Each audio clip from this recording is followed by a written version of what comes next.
Hello everyone, Grandma here. And Grandpa here. Happy Vlogmas. Today we are making clove apples from the book The World of Little House. This was done often years ago.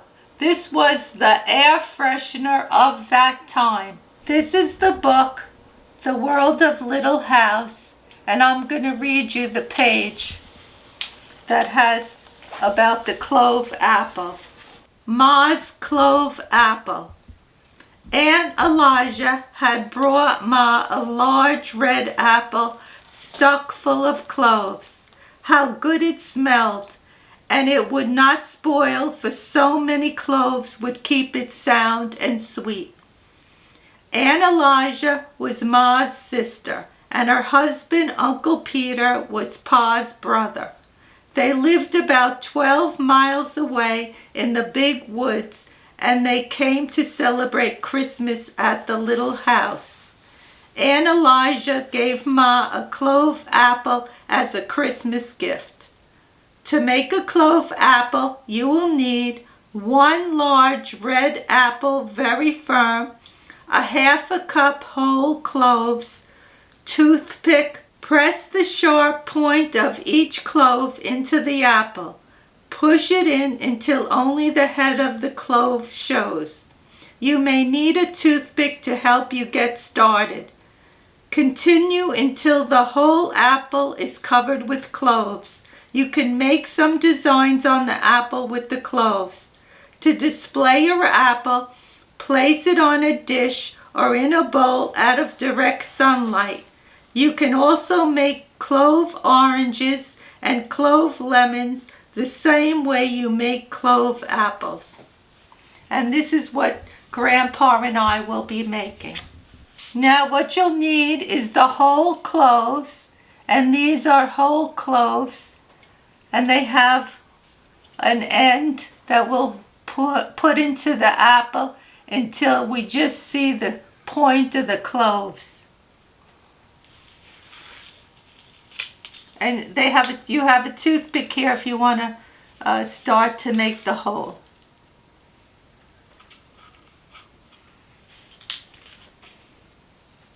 We are using Rome apples. You can use whatever apples you like. I'm going to make sure we push it all the way down.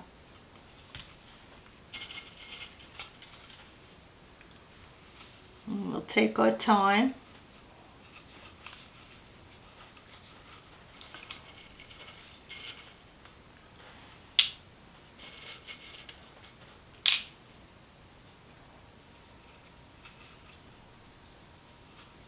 Let's see how they come out, right? I think maybe years ago when I was a small child, a little girl, I might have made the clove apple. It was very popular years ago to make these. Did you ever make them, Grandpa? No. Well, now you're going to make one. Just watch your finger, because these things got points on them, and when you're pushing them in, and they feel... Well, we'll take ones that it's more filled. You have that's missing. That's missing a clove. You want to take one that has the whole clove. So take that out and make sure you pick the good ones to push in. And you have to make sure you space them apart, because you can't put them one on top of the other, because the apple will shrink a little. But it should last for years.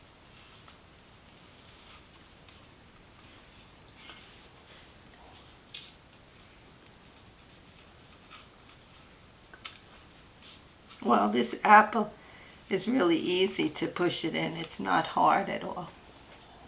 Oh yeah, yours is coming nice. Now you got to go all the way around you.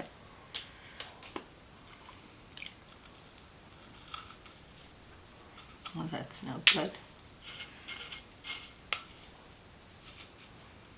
So you could find the whole cloves in the spice aisle in the supermarket.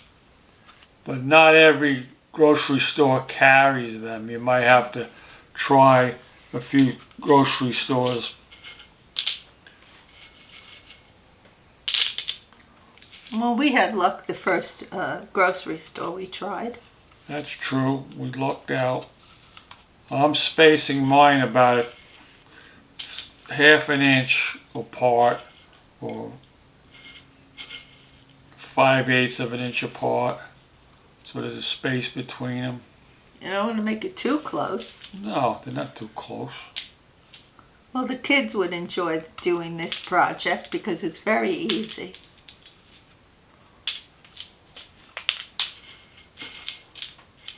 Have any of you out there that are watching, have any of you made a clove apple? Or maybe done a clove orange or a lemon? There's my first ring around the apple. Now to make other rings around the apple. Yeah, you're going to make quite a few rows yet. They're coming That's along. how far I've gotten now. And how far I have gotten. But you have to be careful because these heads, they break off. Then you have to take it out and put another one in. We've completed our clove apples, and I found it easier to punch 3 holes at a time with the toothpick and then put in the cloves. This way I wasn't breaking them up as I was earlier, trying to push them through the skin of the apple. Here I put the hole in with the toothpick, and it was a lot easier to put the cloves in for me. Yeah, I didn't use the toothpick method. I just put the cloves in. But one thing, some of the heads were breaking and I'd have to replace it with another clove. So now I have some ribbon here, some thin ribbon. I'm going to see if I can make a little bow on the top. See if I can make a bow for the top of our apples. Just go around. I better go around this way. I think this will be easier.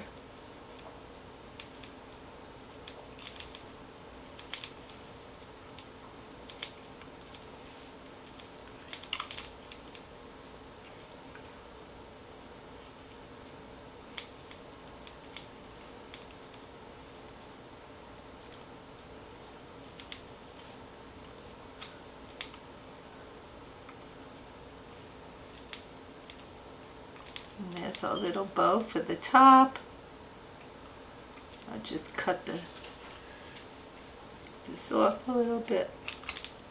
So that's a little bow for mine. I'll make a bow for you, Grandpa. And you always want to make sure you buy apples to do this with that have a stem. The apple should have a stem.